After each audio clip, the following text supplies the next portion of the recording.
and learn from her, but you also learn from your kids along the way as well about kind of what makes them tick. I remember Jody telling me something once where she said in regards to kind of kids' safety and things like that, and, you know, if something bad, God forbid, would ever happen to your child, she was like, there's a lot of research about the fact that you should be very careful about ever blocking your kids if they're trying to tell you something. You've got to be careful about, you know, I remember early on, like a few times when Freddie might have been upset about something that was really insignificant. And I said to him, mate, don't cry over that. Like, it was something that was really, really minor, you know, like, mate, don't cry over that because, you know, you dropped a ice block on the floor or whatever. And Jody was like, no.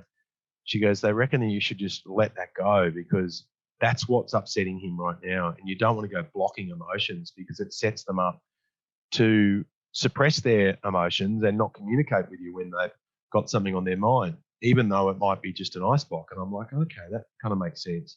And she was like, you know, if they're ever trying to tell you something, you've got to go with it, regardless of what it is. So I'll just tell you this quick story. When about a year ago, Freddie was going to orientation day before starting kindergarten. So it's where you go along to the primary school and the parents go one way and the kid goes the other way, and the kid gets taken on a tour of the school by some older kids. And then you meet back up in the quadrangle at the end of the 45 minutes. So we're waiting to meet Freddie, and it was kind of a big day because he's a big kid now and he's going off to have a look at his brand new school before starting school. But when he walked up to me in the quadrangle, he had this awful look on his face. Like, and I was like, hey, mate, how are you? How'd you go? And he just goes, Dad, come with me, come. And I was like, me come with you? He goes, yeah. I said, where are we going to? He goes, I want to show you. I need to show you something. And he had this look, Jay, of horror, like he'd seen a ghost. And so I had Jody's words flashing in my head. I'm like, just go with it. You know, like instinct would tell me to go, hey, mate, tell me what it is. What's happened? I want to know what it is. But I was like, no, don't shut it down. Roll with it. So I go, okay, let's go. So I just start following him, and he leads me through the playground around a corner, and he's still got this look of like he's seen a ghost on his face. And I start thinking to myself, oh my God, what could possibly have happened in the last 45 minutes? You know, and you start thinking the worst, you know, like how could something terrible have happened in this short space of time, and who has done what to him? So we go around a corner, and then he points up into a demountable classroom, you know, those ones up higher, and they've got stairs coming down. And he goes, in there. And I said, you want me to go in there? He goes, yeah. I go, with you? He goes, yeah. Okay. Once again, instinct previously would have said, why, mate? Why are we going in there for?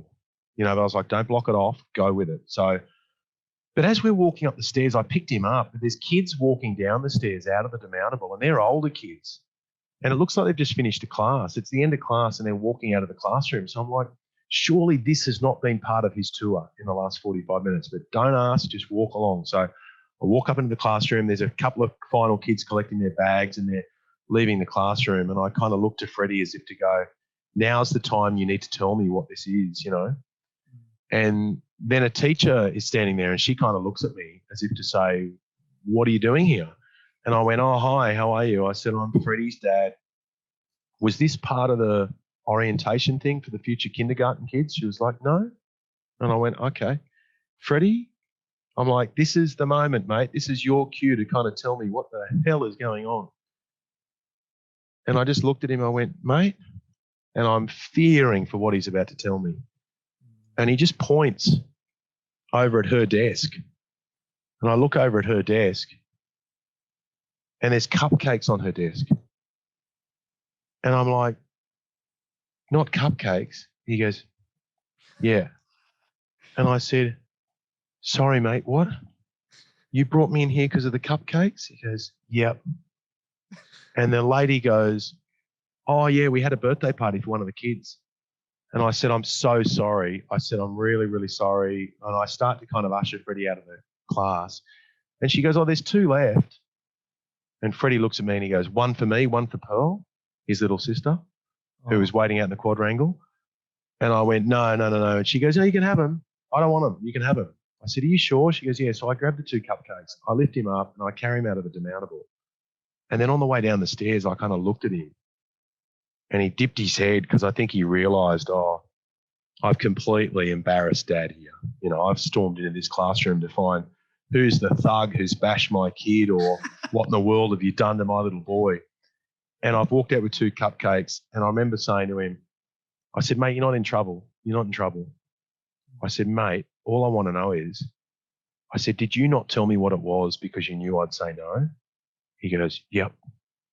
I said, and so you just told me to come with you to get me in there so you could get the cupcakes. And he goes, oh, and one for Pearl. I said, yeah, I know. I was like, mate, I'm so proud of you because you knew what you wanted and you worked out how to get it. I was like, but mate, how did you know there were cupcakes in there? Because the classroom's up high. And he said, as we finished the orientation, I walked past and I could see some kids walking down those stairs with the cupcakes. And I thought, there must be cupcakes in there. I was like, mate, you're going to be just fine. You're going to be just fine in this place, because when you know you want something, you've got to find a way of getting it. And he got the cupcakes and he got one for his little sister too.